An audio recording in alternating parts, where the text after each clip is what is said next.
So now, let's start with nature and scope of Trump-era tariff in North America. First, in 2018, the United States imposed tariff on steel 25% and aluminum 10% under Section 232, citing national security. At first, Canada and Mexico were exempted, but by June 2018, the exemptions were removed. This hit industries like automotive and manufacturing and disrupted North American supply chains. Then, in May 2019, a deal was made. The United States removed the tariff and Canada and Mexico agreed to tighter checks to prevent foreign metals from being rerouted through their countries. This agreement also helped pave the way for USMCA replacing NAFTA. Fast forward to 2025, President Trump returned with a new wave of tariff called the Liberation Day tariff. This broadened previous policies, again focusing on Canada and Mexico, and continued to strain North American trade relations.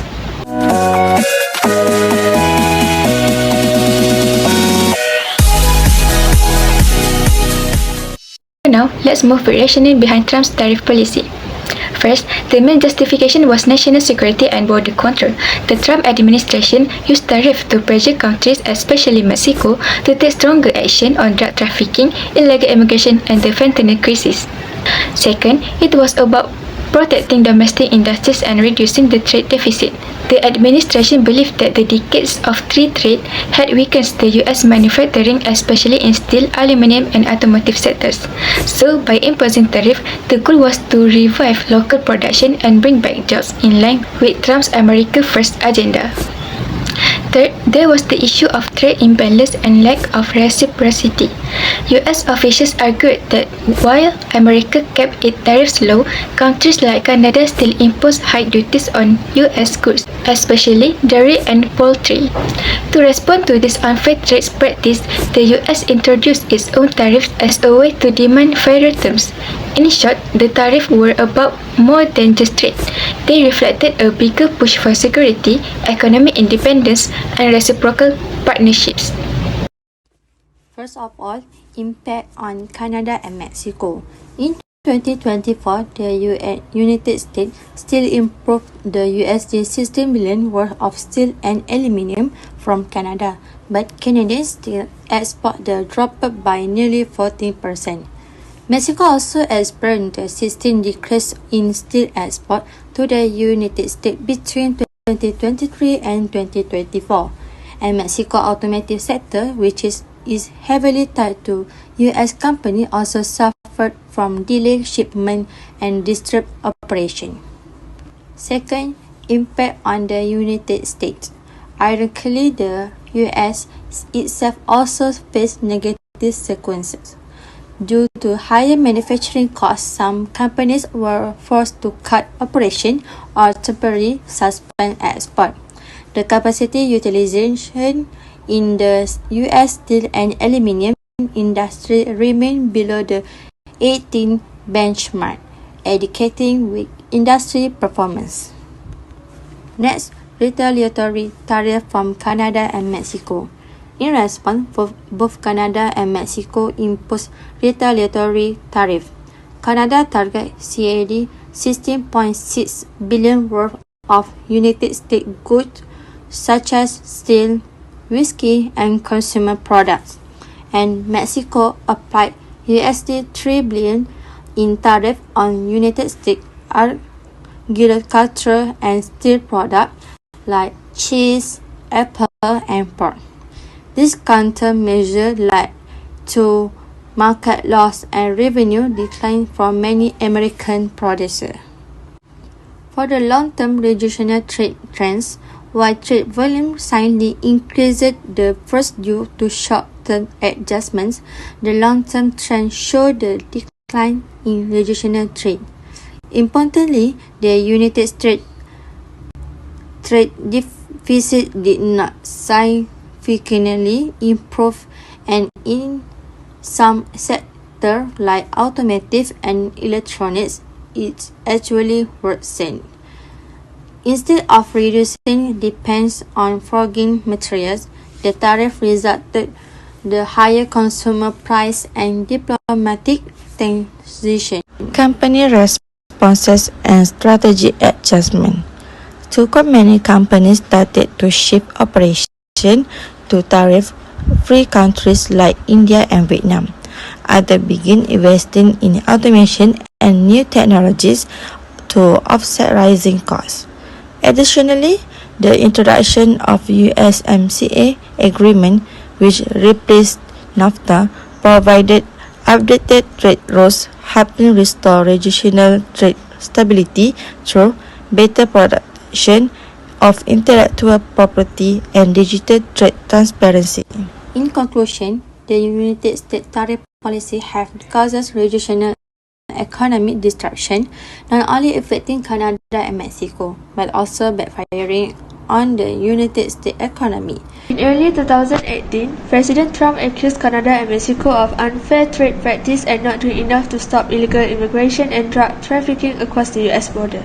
As a result, his administration imposed heavy tariff, 25% on many Canadian and Mexican goods, with a 10% tariff on Canadian oil and electricity export.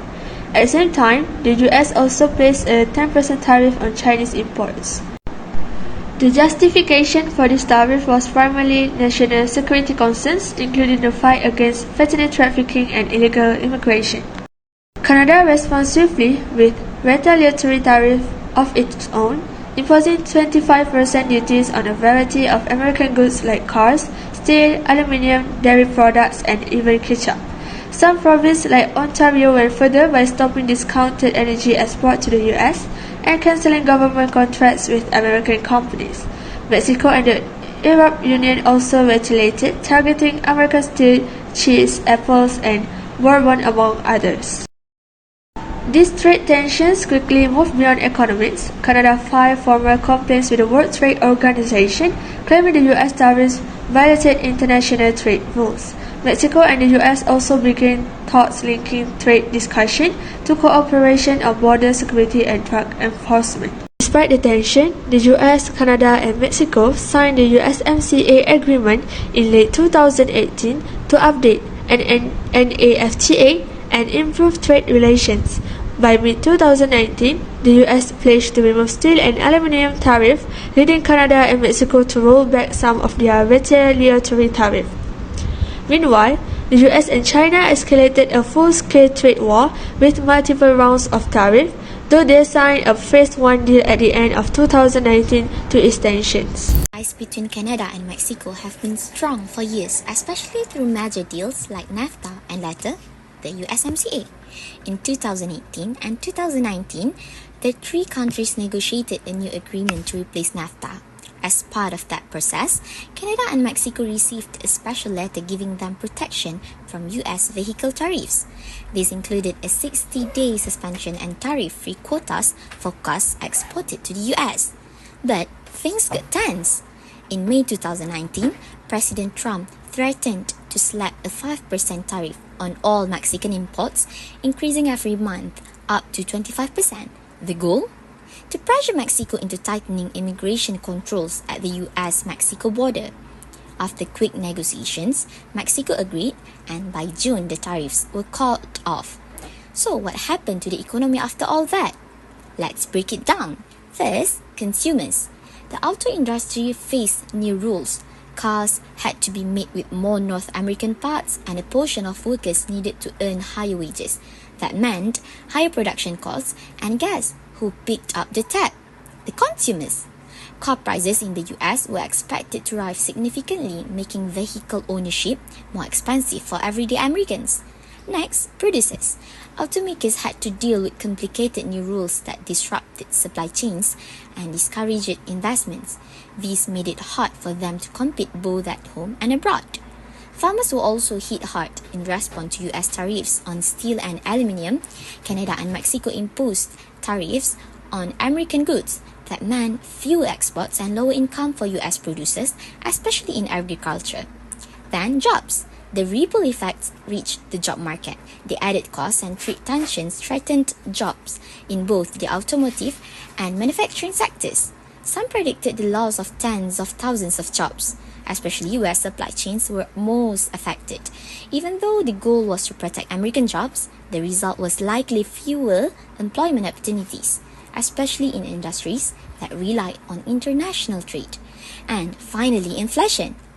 With more production costs going up, prices followed. This is what economists call cost push inflation, when companies pass higher costs on to customers. In sectors like automotive and construction, rising steel and aluminum prices added pressure. At a time when the market was already softening, this only made things worse for buyers and businesses alike. So, what started as a trade negotiation turned into a complex chain reaction. From the cars we drive to the food we grow, these tariffs and agreements had real, lasting effects on consumers, producers, jobs, and the economy as a whole. Trade deals may sound boring, but they shape the world we live in every day. Next, I would like to talk about broader economics and strategic effects. Like you know, the trade war between the United States and China has had several long-term effects on the economics and strategies of North American countries, like particularly the United States, Canada, and Mexico.